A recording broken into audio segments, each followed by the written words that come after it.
Nous sommes en 1946, aux États-Unis, dans un endroit reculé de la Floride. Et plus précisément une nuit de novembre, un vendredi 13. Si vous êtes superstitieux, cette histoire risque de vous conforter dans vos croyances. Et si vous ne l'êtes pas, elle pourrait bien vous faire réfléchir. À moins que vous ne vouliez croire au hasard, envers et contre tout. Le hasard, oui, peut-être. Un bien dramatique hasard. Dans ce petit hôpital sans grands moyens, qui accueille avant tout les fermiers de la région, ce soir-là, 3 femmes étaient sur le point d'accoucher.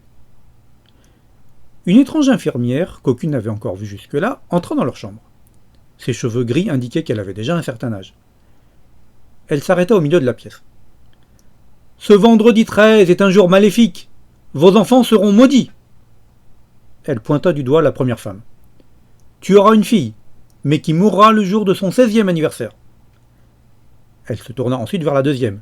« Toi aussi tu auras une fille, mais elle n'atteindra pas ses 21 ans. » Et enfin, elle désigna la troisième.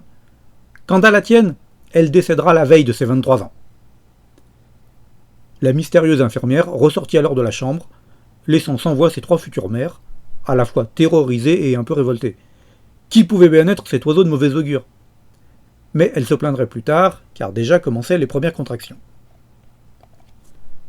Comme on le leur avait prédit, chacune des 3 mit au monde une petite fille.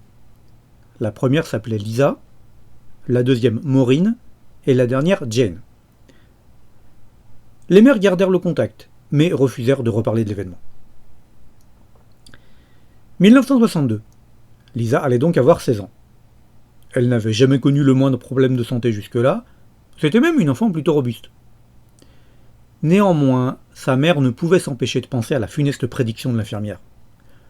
Aussi, lui interdisit-elle de sortir pour aller fêter son anniversaire, lui demandant d'attendre quelques jours. Décision incompréhensible pour Lisa, qui s'en plaignit à Robert, son petit ami. Celui-ci lui proposa alors de venir la chercher en cachette, le soir même, pour lui offrir une balade en voiture. Vous savez comme sont les adolescents. Une fois les parents endormis, la jeune fille sortit discrètement par la fenêtre de sa chambre et alla rejoindre son amoureux. Le lendemain matin, les policiers retirèrent 2 corps inertes du ruisseau où le véhicule était tombé par accident.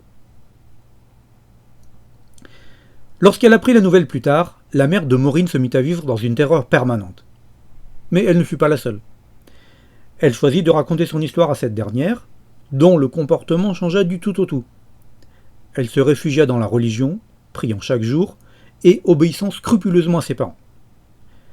Contrairement à la plupart des adolescentes de son âge, elle ne sortait quasiment jamais et restait enfermée le plus possible, craignant les accidents et les maladies, bien que rien ne se produisît. Durant la nuit de son 21e anniversaire, elle resta cloîtrée chez elle avec ses parents. Son père avait même pris une arme à feu, par sécurité. Mais rien de fâcheux ne se passa, et lorsque l'aube pointa le bout de son nez, Maureen était toujours en vie. Le décès de Lisa n'était dû qu'à un tragique hasard. Elle pouvait souffler. Pour fêter cela, ses parents décidèrent de l'emmener dîner au restaurant le soir même. Mais, au moment où Maureen s'apprêtait à pousser la porte de l'établissement, 2 hommes sortirent brusquement d'un bar situé juste à côté et se tirèrent dessus à coups de revolver. Un règlement de compte entre malfrats, très certainement. Une balle perdue atteignit la jeune fille en pleine tête, la tuant sur le coup. La mère de Jane fut alors mise au courant, et elle crut en devenir folle. Elle aussi parla de la prédiction à son enfant chéri.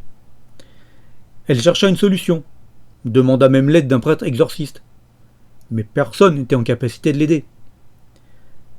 Alors, les parents de Jane décidèrent de vendre tous leurs biens et de déménager à l'autre bout du pays, afin d'y démarrer une nouvelle vie, espérant que la malédiction ne le suivrait pas jusque-là. 1969. Cette année-là, l'homme marcherait sur la Lune, mais Jane, elle... Au 1er janvier, elle demanda à son père et sa mère.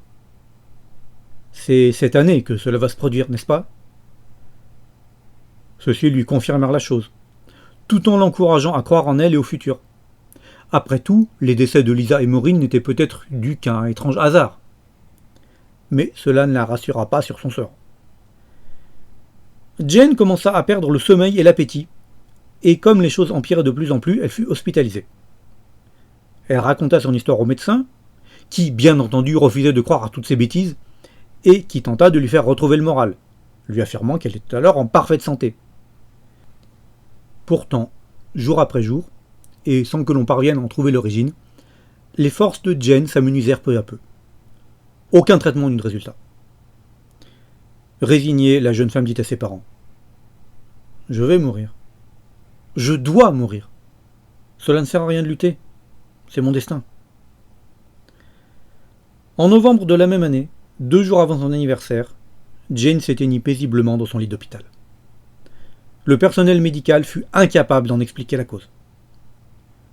Le médecin fit alors des recherches, et rentrant en contact avec les 2 autres mères, il voulait absolument retrouver la fameuse infirmière qui avait fait cette prédiction 23 ans plus tôt. Mais on eut beau fouiller dans les registres de l'époque, il fut impossible d'en retrouver la trace. Aucune infirmière ressemblant de près ou de loin à celle décrite par les 3 mères n'officiait dans cet établissement à ce moment-là. Alors, pur hasard ? Ou réelle malédiction ?